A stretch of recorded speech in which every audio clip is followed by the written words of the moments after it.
پاکستان کی قومی زبان کیا ہے؟ اردو. کراچی کی مادری زبان اردو ہے, سمجھ رہے؟ مدر لینگویج کراچی کی کیا ہے؟ اردو ہے. کراچی جیسی اردو پورے پاکستان میں نہیں بولی جاتی. جنہوں نے یہاں اردو سیکھی ہے نا, وہ بڑی خاندانی اردو بولتے ہیں. تو پاکستان کی جو قومی زبان ہے اس کا بانی, یعنی اس کی جو اصل رہائش گاہ ہے وہ کیا ہے؟ وہ کراچی ہے. تو بہت سارے فضائل ہیں کراچی کے, اور ہمیں تو دلی طور پر محبت ہے. آدمی کہتا ہے دنیا چھوڑ دو مگر کراچی نہ چھوڑے آدمی. بہت ساری آفریں آتی ہیں, ادھر آ جائیں ادھر آ جائیں, ہم کہتے ہیں یار کراچی نہیں چھوڑ سکتے ہم. ایک چھوٹا سا واقعہ بتا دوں, میں ٹرین میں آ رہا تھا تو کسی نے مجھے کہا آپ ادھر آ جائیں. میں نے کہا بھائی کراچی کا آدمی دنیا چھوڑ دے گا, کراچی چھوڑنا اس کے لیے بڑا مشکل ہے. تو میرے ساتھ دو آدمی بیٹھے ہوئے تھے, وہ ایک پنجاب کے تھے, ایک کہیں ہزارہ کے تھے. تو کہنے لگا ایسا بھی کیا کراچی میں, بڑی باتیں کر رہے تھے نا. اتنے میں خاتون کا فون آیا.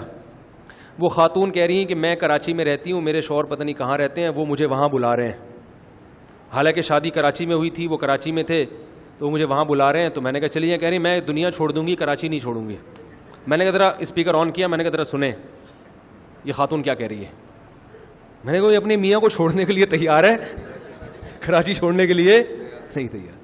تو اس کا اپنا مزہ ہے. W11 آپ کو کہاں ملے گی؟ W11 کا تو پتہ ہی نہیں لوگوں کو. لوگوں فون آتے ہیں حضرت W11 کا ذکر کرتے ہیں آپ بیان میں, یہ کہاں ہے؟ کہتا ہوں W11 ایک کردار ہے, صرف ایک بس کا نام نہیں ہے. W11 جیسی چیزیں کراچی میں بہت ہیں. یہاں KPK کا مزہ بھی ہے. ایسے علاقے آپ کو لگے گا آپ KPK میں آ گئے, ایسے علاقے آپ کو لگے گا آپ لاہور میں آ گئے, ایسے علاقے آپ کو لگے گا آپ جو ہے نا وہ ہزارہ گان میں ہیں, سرائکیوں میں ہیں, ایسے علاقے آپ کو لگے گا کہ آپ جو ہے وہ افغانیوں میں ہیں, فارسی بان ہے, میمن ہے. یہاں پہ میمن آپ کو ملتا ہی نہیں کہیں, ٹھیک ہے نا.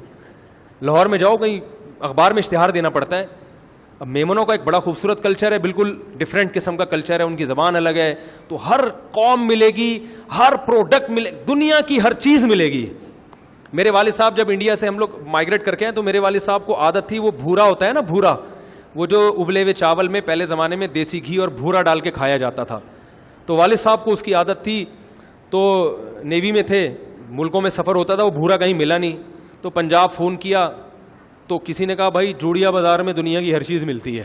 والد صاحب گئے وہاں سے, وہ بھورا مل گیا, اور واقعی ہر چیز ملے گی آپ. اور یہاں سے فیصل آباد میں جب تھا تو مجھے کپڑے خریدنے تھے. میں نے کہا فیصل آباد میں کپڑے بڑے ٹائٹ ملتے ہیں وہاں, یہاں کی تو فیصل آباد کی تو پروڈکٹ ہے نا. میں ایک شاپ پہ گیا, میں نے کہا یہاں سے کپڑے خریدو, تھان کے تھان خریدو, اپنے لیے, بچوں کے لیے, گھر والوں کے لیے. میں گیا, میں نے خریدے بھائی. ایسی میری کم بختی آئی ہوئی تھی, میں نے آخر میں اس سے پوچھ لیا, میں نے کہا یہ یہیں سے, یہ یہاں ہی کے ہیں نا؟ کہہ رہے ہیں یہ بنتے تو یہیں ہیں لیکن جاتے پہلے کراچی ہیں, پھر کراچی سے یہاں آتے ہیں, جو کراچی سے ہی آئے ہوئے ہیں. میں نے کہا دھت تمہارے کہ ہم تو خود کراچی چھوڑ کر یہاں ہیں. تو میں نے کہا آئندہ ہم کہاں سے خریدیں گے بھائی؟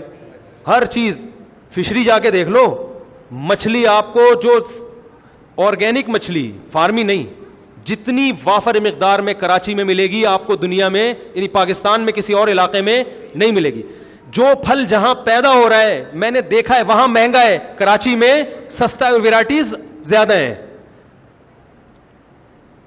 یہاں ویرائٹیز بھی زیادہ, جو چیز جہاں پیدا ہو رہی ہے نا وہاں اتنی سستی نہیں ملے گی, یہاں سستی ملے گی اور ویرائٹیز بھی آپ کو بہت ملیں گی. تو خیر ابھی بہت ٹماٹر کے الگ فضائل ہیں, میں کسی وقت بیان کروں گا, لیکن ابھی بہت وقت ہو گیا. تو کراچی کے لیے دعا کیا کرو, اللہ ہمارے حکمرانوں کو ہدایت دے اور اس شہر کو ترقی دینے کی کوشش کرے. باقی سارا پاکستان ہمارا ہے, سب آپس میں بہن بھائی ہیں, کوئی مسئلہ نہیں ہے.